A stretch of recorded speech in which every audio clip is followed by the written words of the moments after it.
کا فریضہ انجام دے رہے ہیں اور دارالعلوم دیوبند جیسے ادارے کے اندر صدر مدرسین کی حیثیت سے جس بیدار مغزی کے ساتھ ایک جزئیے پر نظر رکھتے ہوئے آپ کام کر رہے ہیں. ابھی امیر الہند کے انتخاب کے سلسلے میں جتنے اوصاف کا تذکرہ کیا گیا تھا، کوئی شخصیت بلا کسی استثناء کے حضرت کے علاوہ اس وقت ہمارے سامنے نہیں ہے. حضرت کی معذرت کا مطلب یہ ہوگا کہ پھر ہمارے پاس کوئی ان کا متبادل نہیں ہے. اس لیے میں اپنی رائے بھی پیش کرتا ہوں اور اگر اجازت ہو تو میں اس نام کا اعلان بھی کر دوں. حضرت کی جہاں تک معذوری کی بات ہے، میں یہ عرض کرتا ہوں، حضرت مولانا مرحوم الرحمان صاحب رحمۃ اللہ علیہ جس وقت امیر الہند منتخب کیے گئے تھے، ان کی عمر ہمارے حضرت سے کم نہیں تھی بلکہ زیادہ تھی. جی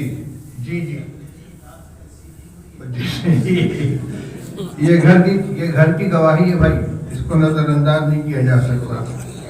اور میں جو بات کہنا چاہتا تھا وہ یہ تھی کہ حضرت مولانا مرحوم الرحمان صاحب نے امیر الہند منتخب ہونے کے بعد مجھ کو بلایا تھا بنارس سے دیوبند، اور یہ مشورہ لینے کے لیے کہ یہ ذمہ داری جو میرے اوپر آئی ہے میں اس کو کیسے انجام دوں. اس وقت میں نے ان کو یہ رائے دی تھی کہ دستور میں بھی اس کی گنجائش ہے کہ آپ اپنا کوئی نائب منتخب فرما دیں اور کام اس کے ذریعے لیں، رہنمائی آپ کی ہو. الحمدللہ آج خود حضرت کی زبان سے وہ نام بھی سامنے آ گیا ہے جو انتہائی مناسب ہے. اس لیے ضابطے کی کارروائی کی تکمیل کرتے ہوئے مولانا مفتی سلمان صاحب کو نائب امیر الہند منتخب کر دیا جائے اور حضرت صدارت کی امارت کی ذمہ داری سنبھالیں.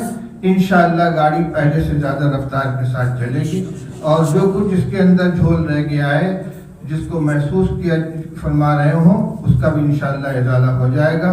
اسی کے ساتھ میں حضرت مولانا سید ارشد صاحب مدنی دامت برکاتہم العالیہ کے امیر خامس ہونے کا اعلان کرتا ہوں.